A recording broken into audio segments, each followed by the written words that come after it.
those are the three things. Well, first of all, it doesn't sound overwhelming when No. you put it like that. And the other thing is you just named oil, sugar, and wheat. If I'm a normal person, those don't sound like healthy foods to me immediately, but I think what we'll explore is that those can be healthy foods and they can work as part of healthy diet. It's not like Kyle sitting here telling you can only eat vegetables. These are swaps that anyone can make. These are staple foods that everyone has in their pantry. And I think they're pretty easy to substitute for.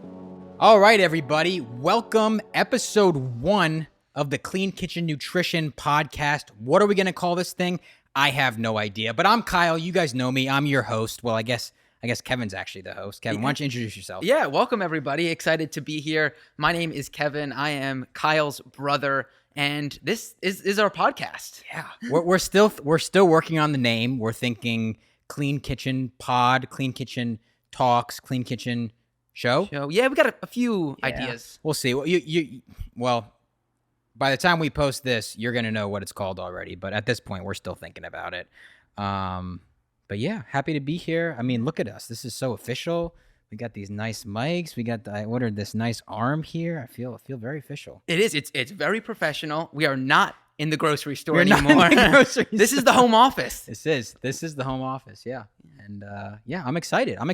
Yeah, very excited. Yeah. But let's start with some why. Why are you here? Why are you doing a podcast? Yeah. Well, actually, Kevin, a couple of weeks ago, we were driving down to the beach for our sister's graduation. Some of you may have seen that on my story, but we were driving, we were talking about various things, and you brought up the idea of a podcast, and I said, well, I've always wanted to do a podcast. It's always been something in the back of my head that I wanted to do in the future, but I always thought, nah, I'm not ready to do a podcast. And then you brought up, hey, why don't we do a podcast together?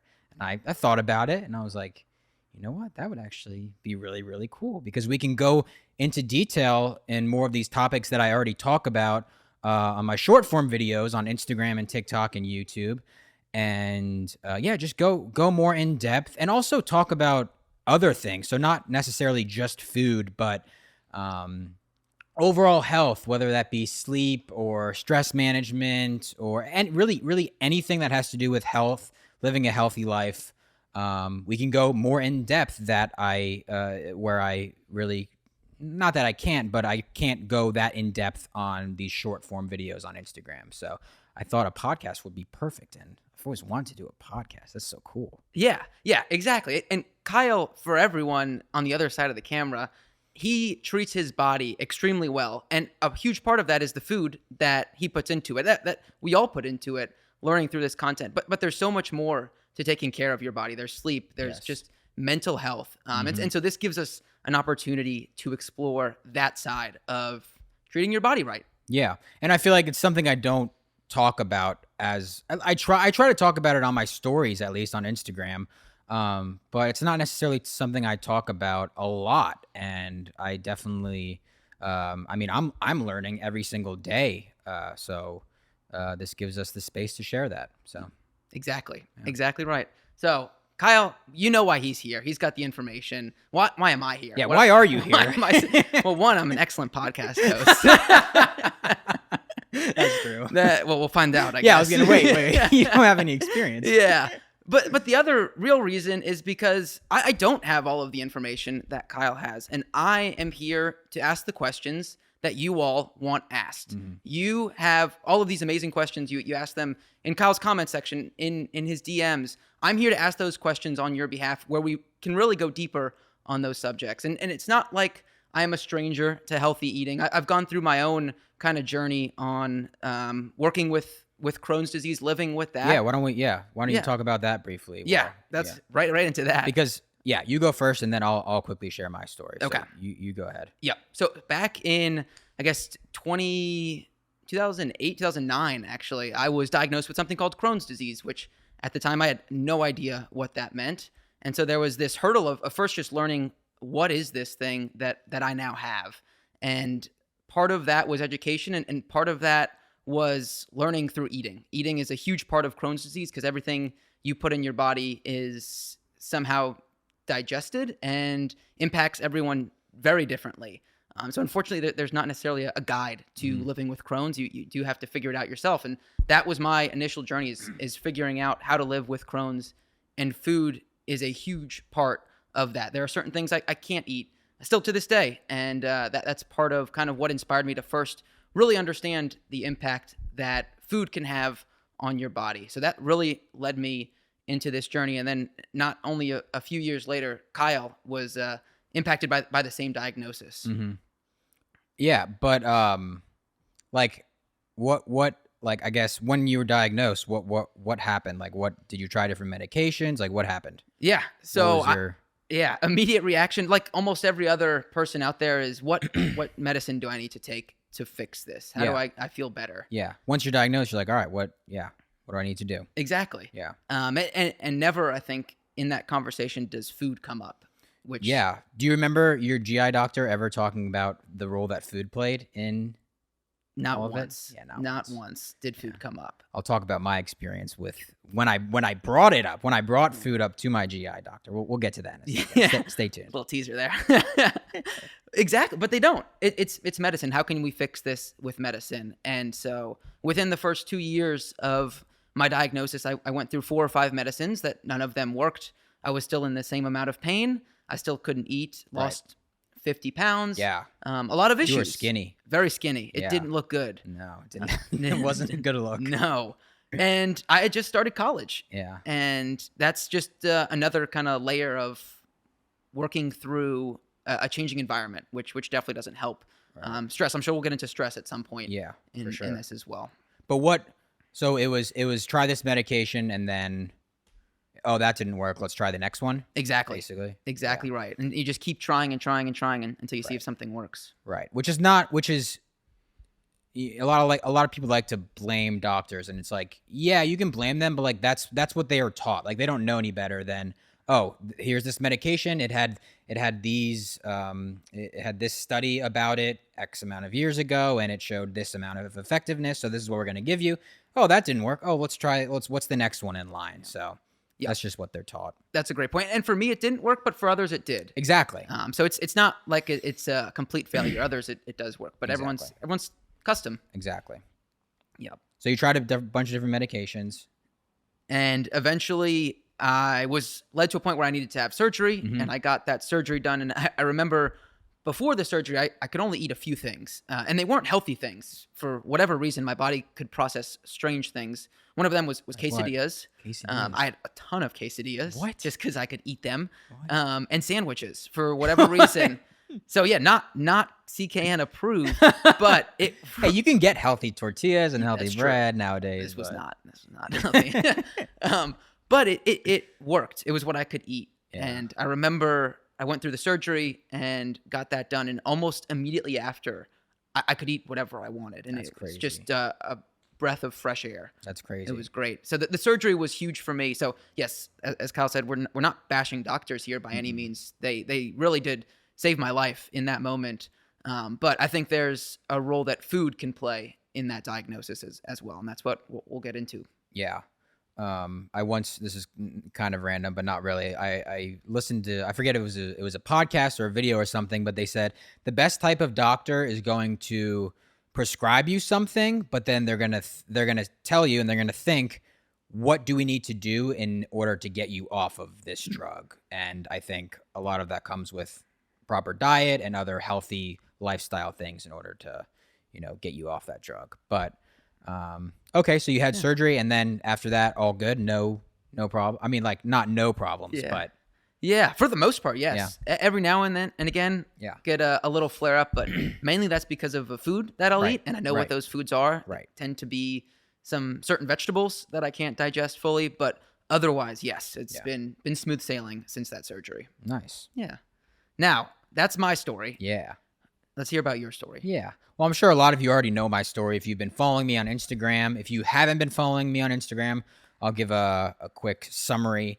So for me, it all started when I was in college. So I remember going through this with Kevin. We were in high school. When did it start? My junior year of high school. Junior year. So Kevin was a junior. I was a freshman in high school. And I remember him going through all of this and having this pain in his stomach and losing a lot of weight. And I didn't know I was confused. I didn't know what was going on. But then fast forward, I'm in college. This is probably my junior year was when I first started to experience a lot of lower back pain, almost like nerve pain. Not I wouldn't describe it as muscle pain, but I'd say like more like shooting nerve pain through my back, sometimes through my butt, down my legs. And of course, the first thing I do is Google it, and I thought it was like sciatica. I think it's what it's called, which is basically nerve pain. So I was like, okay, that's probably what it is. Let me go to a chiropractor or a physical therapist or something and get this under control. So I go to all these different doctors. The chiropractor helped, but the pain kept coming back, and it would get worse and worse and worse. So finally, I go to different types of doctors, and they start by telling me, let's go ahead and get a what is the scan on, like The GI test? scan? Oh, It's CT like scan. CT scan, yeah. They say, okay, let's get a CT scan on your back, and then they said we'll do it on your like front and back, so we can see if there's anything. They're like, okay, sounds good. So I go do that, and then they say, oh yeah, you have inflammation in your intestines. And I was like, oh, really? At that point, I really didn't have a lot of digestive symptoms or stomach pain or anything. It was just this back pain. But they're like, yeah, you have inflammation. You need to get a colonoscopy like ASAP.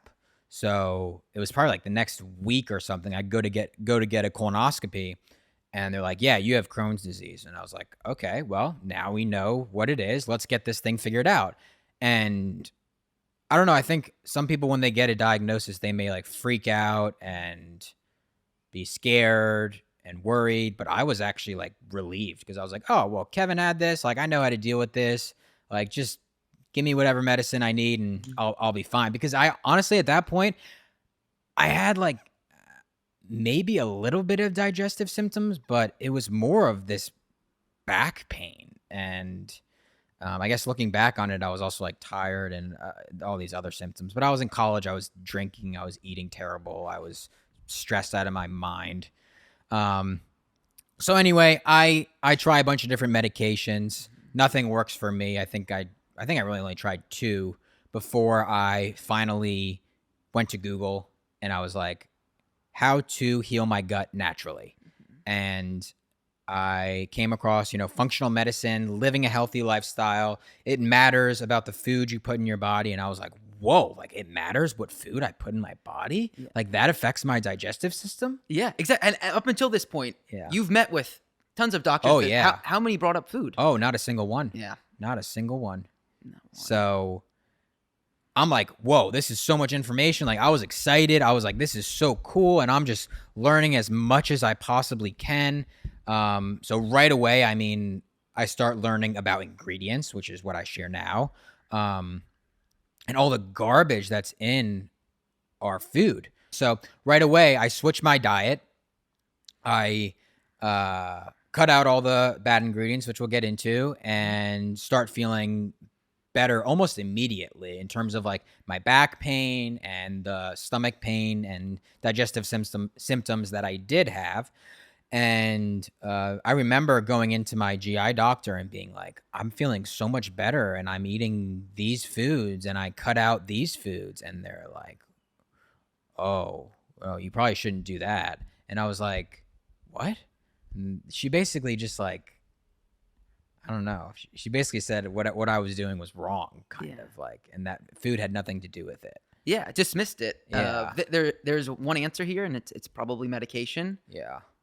And I remember telling her too, I was like, oh, I did like a 24-hour water fast just to give my digestive system a break from everything. And like, I felt better after it. And she was like, oh, well, we don't want to do that again. That's not good. And I was like, oh, okay.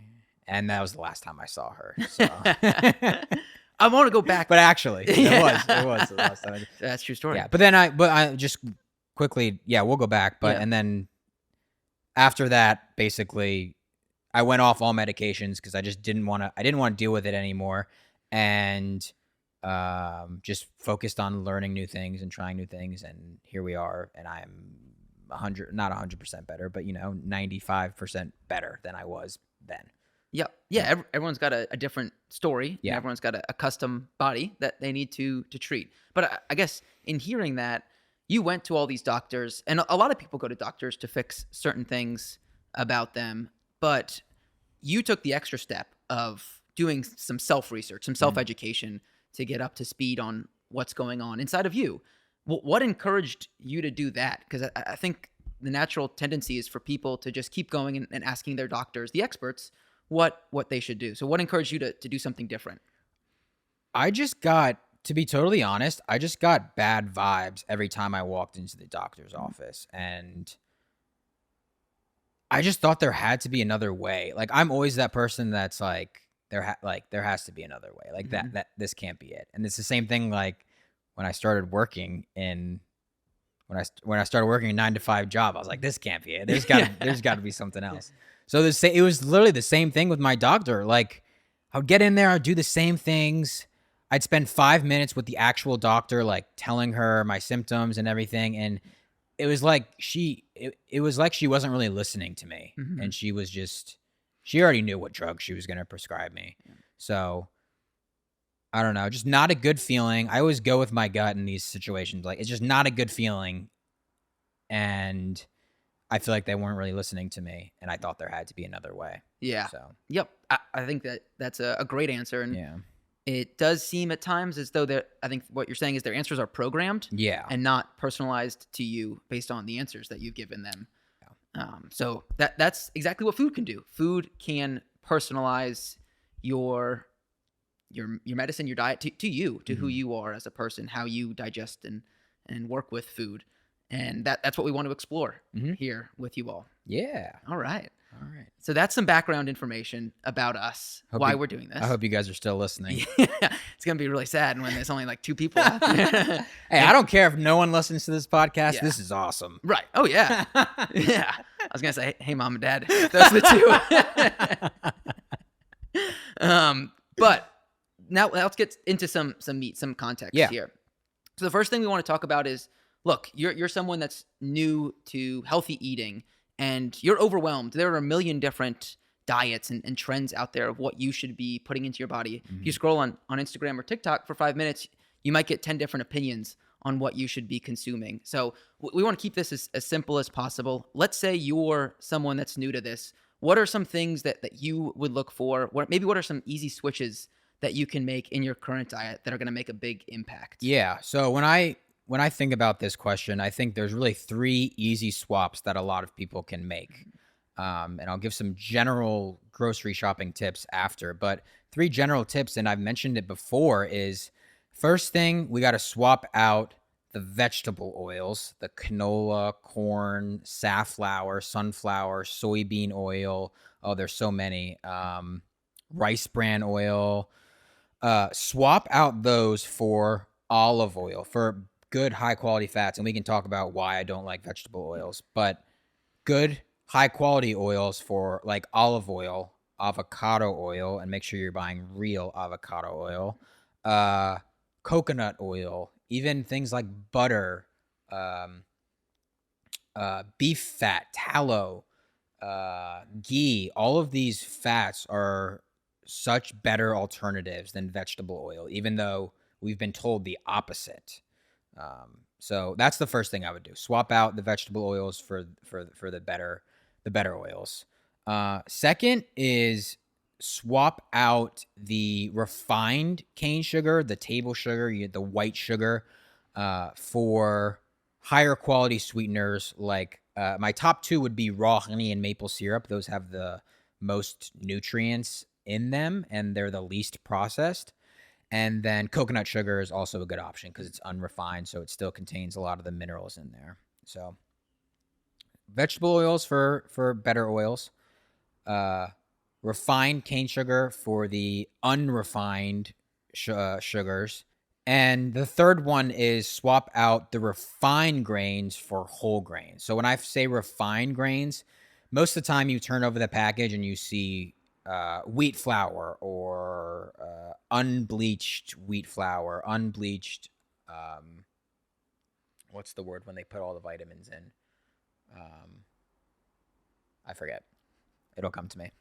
But those are really the three. Those are the three things. Yeah. It does. Well, first of all, it doesn't sound overwhelming when No. you put it like that. And the other thing is you just named oil, sugar, and wheat. If I'm a normal person, those don't sound like healthy foods to me immediately. But I think what we'll explore is that those can be healthy foods and they can work as part of a healthy diet. It's not like Kyle sitting here telling you you can only eat vegetables, you can only eat fruit. Right. What I typically think of when I hear someone saying that they want to eat healthy, these are swaps that anyone can make. These are staple foods that everyone has in their pantry. And I think they're pretty easy to substitute for. Yeah. But why? Like vegetable oil, it says vegetable in it. Right. Why is it not healthy? Yeah. How deceiving is that? Yeah. Everyone sees like, oh, vegetable oil. Oh, that's got to be healthy. Yeah. But no, it's the way these vegetable oils are processed, one, but then also the fatty acid profile of that. So how are vegetable oils processed? Actually, if you look up how canola oil is made on YouTube, you can see a video. It's like a 20-step process, and it's absolutely disgusting. It's gross. But it goes through. So we'll start with this. Most vegetable oils are polyunsaturated fats. And polyunsaturated fats are they oxidize very easily. They're extremely unstable fats. So when you heat them up, they form basically toxins. And how are vegetable oils processed? Well, they're heated to extremely high temperatures multiple times throughout the process of how corn becomes corn oil. And there's side note there, I forget the exact amount, but the amount of corn in 1 tablespoon of corn oil is ridiculous, and no one would ever consume that much corn. So we're getting these polyunsaturated fats that go through this process, heated to high temperatures, oxidize, and basically form toxins. So by the time we consume them, they're very toxic to our body and they're toxic to our cells. And if our cells get sick, we get sick. And that's how a lot of diseases happen nowadays. So that's the first component is the fatty acid profile. But then it's also very high in these omega-6 fats, which are, some people say, inflammatory. So we have omega-3 fats and we have omega-6 fats. Both of them are essential. We can't go without omega-6 fats, but we're consuming way too many omega-6 fats in the diet today, and it's primarily because of these vegetable oils, because they're literally in every processed food because they're so cheap to make, and companies put them in everything. Most restaurants cook in them. All fast food places use them. So yeah, it is crazy. And on the omega-6, why is too much of omega-6 a bad thing?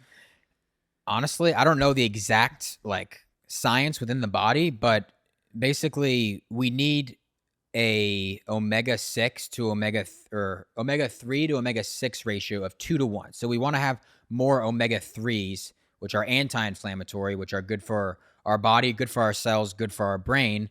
But when we get too much of these omega-6 fats, it basically causes a reaction within the body and ultimately leads to inflammation.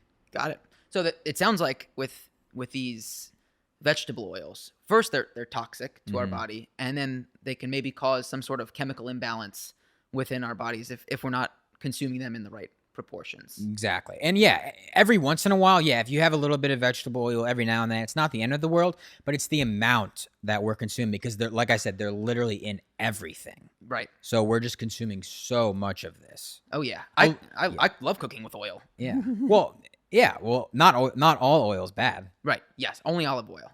Only olive oil. But when ghee you and butter and ghee, yes, of course. When you I said love ghee. That's not sponsored.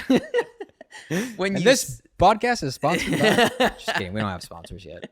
When you said that these vegetable oils tend to create these toxins at high temperatures, the first thing I normally think of when using oils is heating up something on a frying pan. Is that almost reactivating the toxins? It's definitely not helping. Not helping. Yeah. Hmm. I mean, they're already there, but yeah, I'd say it's probably it makes it even worse. Okay. And also, when you go to the store, you go down the oil section, and what do you see? You see the vegetable oils, which are all in clear plastic bottles, and then you have like the avocado oil and the olive oil, which are in dark bottles. You want the dark because that preserves the fat in there and prevents it from oxidizing. So I don't know why all the vegetable oils are like that. My assumption is that all of these oils are already oxidized, and it doesn't, because if sunlight goes through, it can oxidize that way as well. But I mean, yeah, all of the vegetable oils, they're in clear plastic bottles, and my assumption is that they're already oxidized, so they don't care. But yeah, if you're buying anything in a clear plastic bottle, it's usually a red flag. Okay, that is good to know. So maybe also just the clear plastic is cheaper to produce, going along with the theme mentioned I guess earlier. they're just trying to make it as cheap as possible. Yeah. I mean, just look at the price of. Yeah. You could buy a gallon of gallons. Go to Costco, you can buy gallons of these vegetable oils for so cheap. Yeah. But okay, so immediate if you're just getting started, one of the first things you can do, take all of that vegetable oil out of your kitchen, throw it away. It's not worth it. And go get olive oil, go get avocado oil, go get ghee, go get beef tallow. Beef tallow. All of these replacements that are way better for you. Yes. Okay. And the reason that all these are better for you is because it's a different fatty acid profile. So vegetable oils, polyunsaturated fats, very unstable, oxidize very easily, all these other ones, olive oil and avocado oil are monounsaturated fats. And these have much more omega-3 fatty acids and much less omega-6. Still contains a little bit omega-6. Like I said, omega-6 is necessary, but way less, and yeah, just a way better amount. So avocado oil, olive oil, monounsaturated fats. And then we have things like ghee, butter, tallow, coconut oil. Those are all saturated fats, which we've also been told is terrible for us, which is the complete opposite. Saturated fats are amazing for us.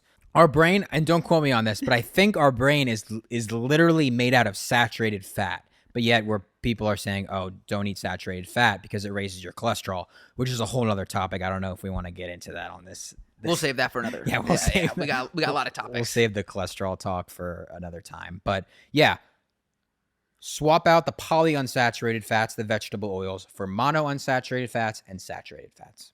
That makes sense. And that's the first thing I would suggest for anyone wanting to live a healthier life. And that goes for both the oils you cook with and also the oils that you see on the back of the package. Because I'll tell you right now, 90, at this day, actually the proportion is probably getting better. 95% of processed food at the store have vegetable oils. Used to be 99. Now I'd say 95. Wow. That's a total guess. Wow, that's a high number. We're gonna fact check that one. Maybe not at Whole Foods, but Walmart, yeah, big time. Yep. I think that's another good point. There is that when you make that switch, you can't tell. No, taste. no. I think a lot of people are concerned that they're gonna lose flavor when they switch to healthier foods, but there's no chance. Vegetable oils actually have no flavor at all whatsoever. They back to how they're made. They go through a deodorization process because they're rancid, so they smell terrible. But then they go through a deodorization process that completely kills the odor, so they have no taste at all whatsoever. And then after they go through the deodorization process, they get bleached because it's like when it comes out, it's like a dark brownish color, but then they're bleached, so it's more clear. It's gross. Wild. Yeah, we're gonna have to watch this video. Yeah. After. Yeah, if you just listen to how this is made, then I think common sense will get you that. Exactly. You probably don't want to put that in your body. And that's the other thing. It doesn't take a genius to know, oh, if it goes through that many steps and it looks like that after, I probably shouldn't be eating that. Yep. How is olive oil made? They crush olives. Yeah. How is avocado oil made? They crush avocados. Yes. How is butter made? They take milk and they churn it. Yeah. I think that's how you make butter. Yeah. Right? Yeah. It's just like, just think about it. It's like all these other healthy options, they have one step, and then these vegetable oils have 20 steps. Yeah. Exactly. So. If you're just looking to get started, some takeaways that I've had watching and consuming Kyle over the past few years is the less ingredients, the better. And as long as I can pronounce and relatively understand the Yeah. ingredients in anything, then I feel better about it. So that's kind of a quick tip there for you guys. Yeah. Yep. So that's the first thing. Vegetable oils. That's vegetable oils. Swap them out. So then sugar. Sugar's the next thing that you'd hit. Sugar. Yeah, sugar. Yeah. And yeah, so sugar, swap out the refined cane sugar for natural sweeteners. The two best natural sweeteners, like I mentioned, raw honey and maple syrup. Yep. And that goes for, again, both when you're baking or putting it in your coffee or looking at it on the back of a package. And do you consume a lot of that sugar? I don't. I usually, if I'm going to have something for sweetness, it's normally raw honey. And when I say raw honey, I just mean it's unpasteurized, meaning it doesn't go through a heating process. Most honey on grocery store shelves is pasteurized, so it's heated. And that heating process actually kills a lot of the nutrients that are there. And honey has a lot of antioxidants and different vitamins and minerals, and it can actually be very nutritious. But when it goes through that pasteurization process, it practically kills all of it. So that's why I recommend raw honey if you can find it. Raw honey in your tea, coffee, anything? Yeah. It's actually funny you say that because I just did a video about this not too long ago. I said, stop putting honey in your hot tea. Do you know why? No. Think about what I just said. It kills it. It kills all the benefits of it. Kills it. Pasteurizes it. This guy's listening. Yeah. Yeah. So you don't want to put raw honey or maple syrup for that matter, but definitely not honey in your scorching hot tea. Wait for it to cool down a little bit. Or if you want to get the full benefits, just eat it by itself. Like eat it plain. How does that taste? I love honey. Oh yeah. Oh, sometimes, yeah. Sometimes like if I'm going to work out or something, sometimes I'll just like take a couple teaspoons of honey. Oh, it's so good. Wow, I've not done that. I'm gonna have to try that. Oh, we're gonna try that. Yeah. We're gonna try that. Maybe we'll add taste testing to the next show. Yeah, there we go. Yeah. Oh, I like that. Yeah. I like that. Okay. But yeah. So that's an easy one. Yeah, it's a relatively easy one. It's Yeah. difficult when you're looking at packages. It's not a lot of companies use honey. Not a lot of companies use maple syrup because it's way more expensive than cane sugar. The most popular alternative you'll see on packages is unrefined coconut sugar, which is a better alternative. Okay. And I normally recommend that. Okay. And so when you're looking, I guess because it's one thing to put sugar in whatever you're making, but another, I think it's very common to see sugar or some form of it listed as an ingredient on certain food items. What are maybe some avoids and what are some okays? I think you just mentioned one there, but what should people really avoid? What do companies call sugar on different packages that you should avoid? Yeah, really the main culprits are going to be cane sugar, high fructose corn syrup, and I think that's about it. That's to avoid. Yeah. Okay. So we'll be careful of those. Yeah. And there's another one. There's another sweetener out there called agave syrup. Are you familiar with that? I am. Yeah. This is a little bit controversial Okay. in terms of whether that's really healthy or not.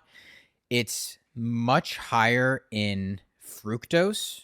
It has like 90% fructose or something, and high fructose corn syrup is actually less. I want to say it's like 80 something percent, maybe even less.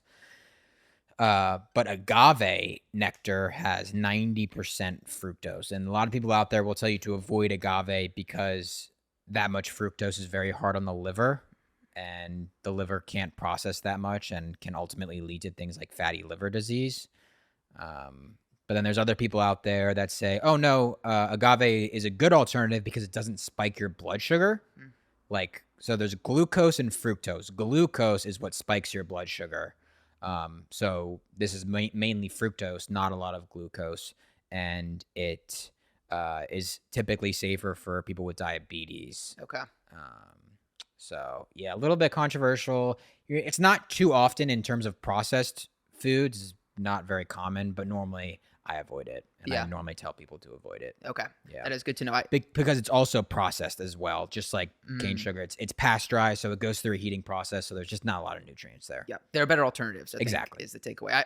I only use agave in one thing, It's a margarita. I make a mean margarita. Yum. That probably has some other unhealthy things in it that will fix. See, next time you use some raw honey. Oh, there we go. We'll sub it out. Okay, so we got sugars, we've got oils, and then the last easy swap to make is your grains. Yeah. And this is when I say this is normally when it comes to your packaged foods, mainly things like bread.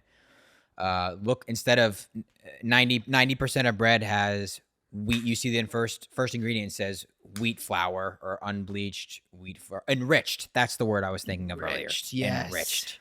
You see enriched flour. A lot of people are like, oh, that's good. It's enriched. But why is it enriched? You know what enriched means? No, I don't. It's when they add all the vitamins and minerals at the end. Why add them at the end? Because they're stripped away in the making of that wheat. So wheat by itself, before you make any sort of chemical changes to it, is a healthy option. I don't know if I'd go as far and say it's healthy. Well, I don't know. It's probably debated whether it's healthy or not. I'd say it's not bad. Okay. In its unprocessed form. A lot of people are allergic to gluten and sensitive to gluten. That's a conversation for another day. But in its unprocessed form, yeah, whole grains or whole wheat isn't bad. Okay.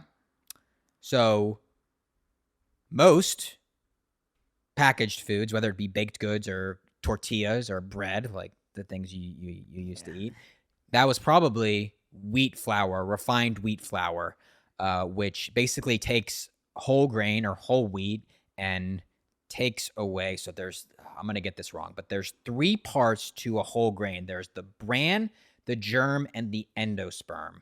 And in the refining process, it takes away 2 of those. And I forget which one it's left with, but it's left with one of those. Maybe we'll flash some text on the screen when we figure this out. It's left with one of those, but it strips it of all of the vitamins, minerals, and fiber, which is the good part of the whole grain or the whole wheat. So that's why I guess it could be also when you're buying flour for if you're baking something, or when you're looking at the back of that package of bread or tortillas or baked goods, look for whole grain or whole wheat because that has the vitamins and minerals intact and fiber. And you're not going to see enriched whole grain because the whole grain, it has everything there. So I guess you could say enriched. If you see that, that's kind of a red flag because that means they're adding in synthetic vitamins and minerals at the end because they took them away to begin with. Got it. And also those ones that they add in, those synthetic vitamins, are much less bioavailable, meaning we can't absorb them as well. It's not like they're adding in all the good vitamins there at the end. Yeah, they're like, but they claim to be. So on the nutrition label, they can be like, oh, no, look, it has all the vitamin A and B and C and D and yeah. It's like, nah, not really. No. But most people don't know that. They're like, oh, yeah, I got everything. Yeah, exactly. So. Not your fault if you've had that in the past. Yeah. Okay, so that's grains. And in case anyone just had a flashback to high school chemistry just now, going deep there, don't worry. At first, a lot of these terms may seem overwhelming, but we're going to break them down for you, make sure that you really understand what's going on. And the more you hear them, the more you'll get familiar with them, you'll understand them. And at the end of the day, we want to teach you the why behind all of this. We're not just going to tell you to go do something and hope you do it. Right. We want you to make decisions for yourself. And that's part of the reason why I wanted to do this podcast, because yes, I do try to explain the why, but I want to get more into it. Yeah, we can go deeper here. Yeah. Okay, so those are the 3 switches that you can make. You're just getting started. You're going to make those 3 swaps, and hopefully you'll start feeling a little bit better. But we have one other segment. Yeah, we got one other segment that we want to go through here today, and it's common food myths, which I think is a fun one. I like this. Yeah. So there's a lot of misinformation out there. Oh, yeah. Around food and what it does and doesn't do. So we want to bring you the truth of what food is. So we want to bring you the truth. I like that. Maybe a catchphrase or something. Make t-shirts. Yeah. So we found 5. Well, I found 5 myths. I'm going to present them to Kyle. Okay. And Kyle's going to tell me why they are myths. Okay. So they are myths. They are myths. Okay. Another segment we'll do truth or myth, and we'll let you figure that out. Okay. But these are myths. Okay. We want to break down the walls here to start. So the first myth that we have here is that carbohydrates Mhm. are bad for you and they should be avoided at all times. Mm. What do you think of that? Well, the keto community will agree with you Yeah. there. So, well, I mean, yeah, the keto community will agree with you, but I'm not. I'm not a big keto guy. So, um, all carbs are not bad. Absolutely not. So, all I'll start off by saying all calories are not the same. So a lot of people think, oh, the calories in this bread and the calories in this broccoli are the same. Like if they're the same amount or whatever, they're the same. It's calories are calories, but that's not the case. And the same thing can be said about all carbs are not the same. The carbs in, again, white bread are not the same as carbs in this apple, because carbs in this white bread, like we just talked about, it has refined wheat flour, it has vegetable oils, it has added sugar in it. So those are all things that are not so good for your health, but it also has, I don't know, we'll say, I'm making this up, 10 grams of carbs per that. Okay, here's this apple, also has 10 grams of carbs, but guess what? It doesn't have any of the refined wheat flour. It doesn't have any of the vegetable oils or the added sugar. It has, what does it have? It has vitamins, minerals, and fiber that go along with it. So I think the same thing can be said. Not all calories are the same. Not all carbs are the same. There definitely are some carbs that I don't recommend you eat, but that's not to say all carbs are bad. Not all carbs are bad. Not all And I carbs guess are bad. on that thought makes me think about people that count calories or count carbs. What are your thoughts on that? Um, I think it can be beneficial. I'm not saying counting calories is totally useless. My problem with counting calories and counting carbs is when people continue to eat the processed junk food, Mm. but then they're counting their calories. So they're like, oh, I want to lose weight. I'm going to start counting my calories. So now instead of getting whatever it is at McDonald's, I don't know. Instead of getting a Big Mac at McDonald's, I'm going to get the quarter pounder because it's less calories or something. It's like, it's still garbage food. Yeah. So I'm not against counting calories or counting carbs. I think it can be beneficial, but in my opinion, you should stick to the more real food and not the processed garbage. Yep. It reminds me of a story that went viral a while ago Uh-huh. with Michael Phelps when Uh-huh. it came out that he was consuming 10,000 calories a day and everyone lost their mind. Yeah. That's an absurd amount of calories. But two things. One is he swims all day, Yeah. which he burns calories. But two, the calories he was eating isn't McDonald's. Right. It's not treats and Yeah. candy. He's eating the good calories, the calories we talk about. Real food. Yep. Most likely. Exactly. Yeah. How many calories does do you know how many calories the 2,000 to average 3,000. person? Really? Yeah. So Oh, Michael Phelps was wow. eating five people's worth of food. Oh, in a day. wow. Yeah. I wonder how many calories I consume a day. I've never counted calories, No? never counted carbs, never counted anything. Yeah. I just go by my body. Do you? I've done it at once. I almost lied there. I've done it. Because How long did you do it for? a few months. Oh, wow. Yeah. I heard that in order to lose weight, you need to be in a caloric deficit. That's Yeah. like what everyone says. Yeah. And I'm like, okay, easy Yeah. enough. Yeah. So I'll just count what I eat and I'll count how much I was burning Yeah. to stay at a caloric deficit in order to lose weight.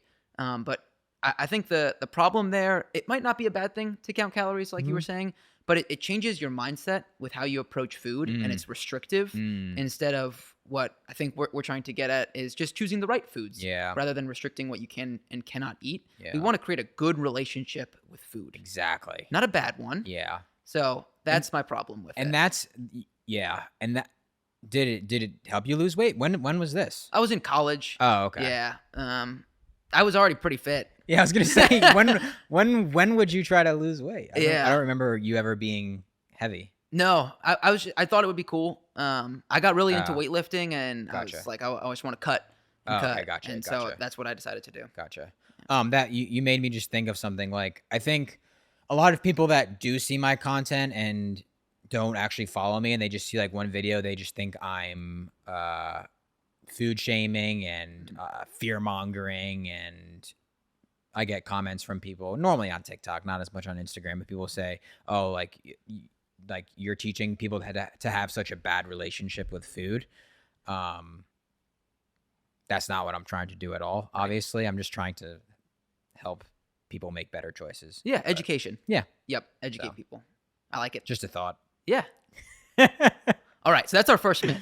Okay, yeah. Carbs are not necessarily bad for you. Don't fear carbs. Don't fear carbs. Myth number 2. Just make sure they're coming from the right carbs. Yeah. There we go. The right carbs. Yeah. Myth number 2. Eating fat will make you fat. Thoughts? I mean, it's kind of similar to the whole carb thing. Not all fats are created equal. We learned earlier that the polyunsaturated fats in vegetable oils are not the same as the monounsaturated fats and the saturated fats in other types of oils.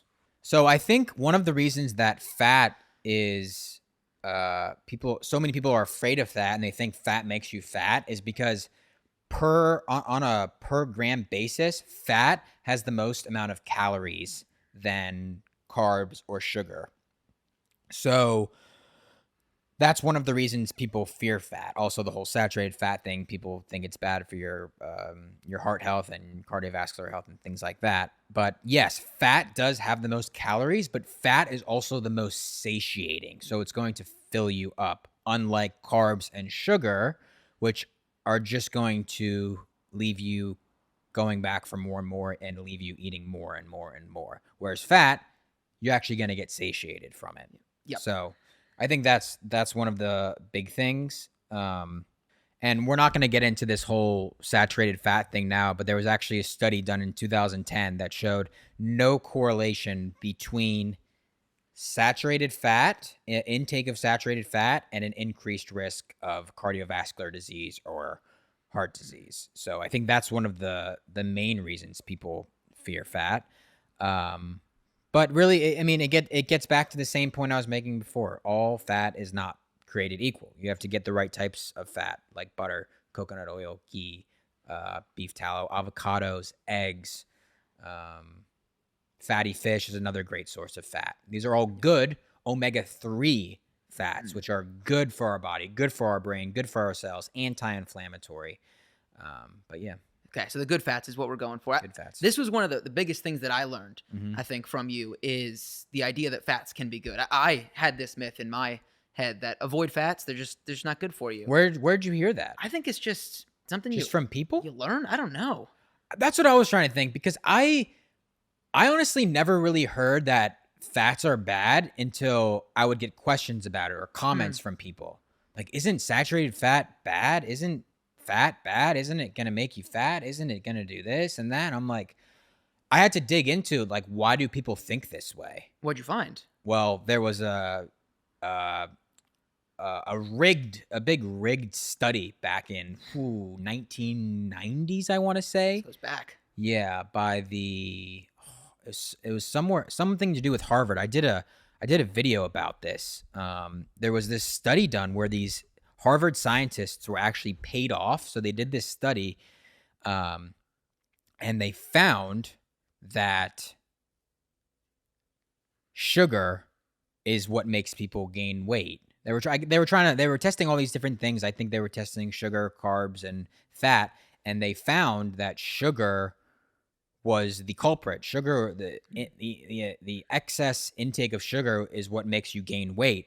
But they were paid off. I don't know exactly by who, but they were paid off to basically switch the results and say that fat is the culprit. Fat makes you fat. So that's what we based like our dietary guidelines on for a very long time. Yeah. So I think that was one of the main reasons that I found. Also, fun fact, I don't know which organization, some governmental organization, they used to recommend limiting the amount of saturated fats, where now they say there's no limit. No limit. Yeah, like the limit does not exist. You can eat as much as you want. Yep. Because they realized they were wrong. Yep. Yeah. There you go. So, maybe I can link that study in the description or something. But yeah, that was one of the main culprits that I found. Yep. You never know where the studies are coming from. No. It's important to know who's funding them a lot of times. That's a huge point. Yep. You got to know who's funding the studies. Yep. Exactly. Yeah, because these big food corporations, they fund a lot of these studies that tell you, oh, sugar's not so bad for you. Yeah. Big sugar. Yeah, big sugar. Big sugar. This guy knows. Yeah. But the point on fats that we'll just close with before we go to the next myth Yeah. is the satiating point that you Yeah. made, because I think that's a big one. A lot of people, when they try to transition to healthy eating, will either limit their quantities or maybe eat just vegetables, or they'll replace unhealthy food with what they think to be healthy food, and then they'll be hungry 15 minutes later. Yeah. And if you add these healthy fats to your diet, I think you'll notice, as I have, that you're much more full. You're not looking for more after you're done with dinner or lunch, Yeah. and it's much better for you. Yes. And look at you. You didn't get fat from eating more fats, No, did you? still here. Yeah, there you go. Yeah. I think, yeah. And I'm always experimenting with my diet and trying new things. But when I did increase the amount of fat that I was consuming, I noticed how satiated I really am. I heard people say this, yeah, fat is satiating. You're not going to get hungry. But once you experience it, you're just like, yeah, you just don't get hungry at all. And yeah, it's a wonderful feeling not being hungry throughout the day, because you can just do whatever you need to do. Yeah, it's back to that positive relationship with food. Yeah. That's exactly what it is. And it leads right into myth number 3. Look at that segue. All right. So myth number 3 here is that... How many myths do we have? We have 5 myths. Okay. Yeah. We'll see. Go through these. Yeah. A little quicker. Yeah, speed round. Yeah, speed round. All right. Skipping meals helps with weight loss. What are your thoughts? You talking like intermittent fasting? Could be intermittent fasting, or just, oh no, I'm trying to lose weight, I'm not going to have lunch today. Well, I think it is it'll get the job done if you're restricting the amount of food you're eating and you're consuming less calories. Then yes, in theory, you will probably lose weight. You may also be undernourished if you start doing that, though. You may not be consuming the correct amount of calories. So I don't recommend skipping meals and starving yourself. Right. If you're skipping meals, but then you're eating, good, high quality, nutrient dense foods, getting the amount of calories you need in your other 2 meals of the day. I only eat 2 meals a day. But I'm not like restricting myself. So I do like intermittent fasting. I think intermittent fasting has a lot more benefits than just losing weight. It gives your whole digestive system a break and a rest to kind of reset and do what it needs to do. I think the whole 5 meals a day, eating every hour, every couple hours, I don't think that's great in my opinion, just because you're constantly shoving food down your digestive system and it never has a break. So in terms of that, I think it can be beneficial. Yeah. There's a difference between skipping a meal because you're trying to lose weight and skipping a meal because you're full. Yeah. And Exactly. That's what Kyle's getting at there, I think, is that he's full, so maybe he won't have a meal. Exactly. And the other thing is weight loss. Just be careful with it, I think. Yeah. Maybe not make that your goal, but maybe it's a side effect. Yeah, exactly. That's a great point, because I wouldn't really, I don't call myself I definitely don't know a lot about weight loss. I don't teach people how to lose weight. I just try to teach people how to eat healthier. And I think, like you said, that's a side effect of eating healthier. Yep. Yeah. Exactly. All right. Myth number 4 is actually one we already covered. Okay. All calories are created equal. Oh, okay. And so if you missed that, rewind 10 minutes. And Kyle talked about that already. Yeah. Okay. And myth number 5, our last myth today, is going to be detox diets and cleanses are necessary in order to remove toxins from your body. What are your thoughts on that? I think there's a lot of different cleanses and detoxes, like you said, and different programs and different things you can drink and buy. And I'm going to be honest, I think most of it is just a gimmick. A lot of it's just a marketing gimmick. I think there are certain supplements and things you can take to detox, like activated charcoal and clay and things like that bind to these toxins, and you poop them out or pee them out. I don't know. I'm personally not a big fan of them. Yep. I've tried a couple over the years. I never had a good experience with them. I'm not a fan. No. No. I think they do feel a bit salesy Yeah. compared to just eating healthy, Yeah. which is more so what we want to focus on. Yeah. Which one, out of curiosity, which ones did you try? Oh, I mean, I did like, I don't know if I like bought something specifically, but it was like, oh, I did a juice cleanse for like a few days. Yeah. And I just felt terrible. I was starving. Yeah. I was tired. I had headaches. Like, it's just like, I just had very bad experiences with all of them. Yeah. And you mentioned earlier you did a 24-hour water cleanse. Is this water different fast. than those?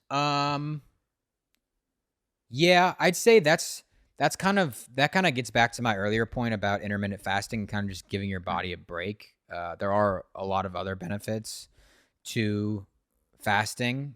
I think once you get beyond a couple days, like then you start, like you can get a lot of headaches and you can get bad sleep and all these other things. But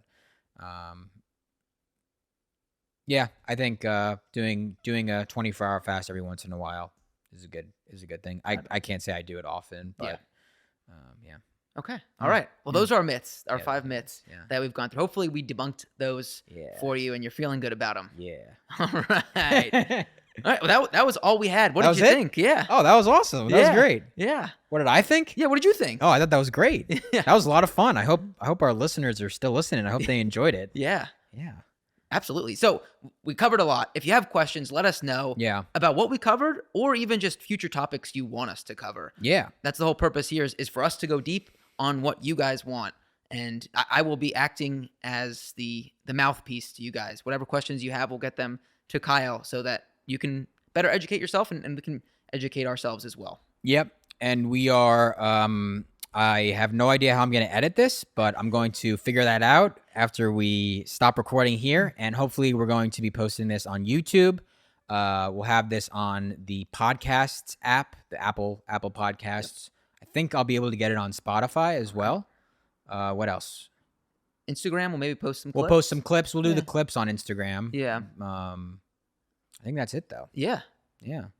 Thank you so much for watching, everybody. Until next time, Clean Kitchen. What is our name? The Clean Kitchen Pod? Clean Kitchen Pod. We'll figure it out. We'll figure it out. Yeah. All right. See you guys. Bye.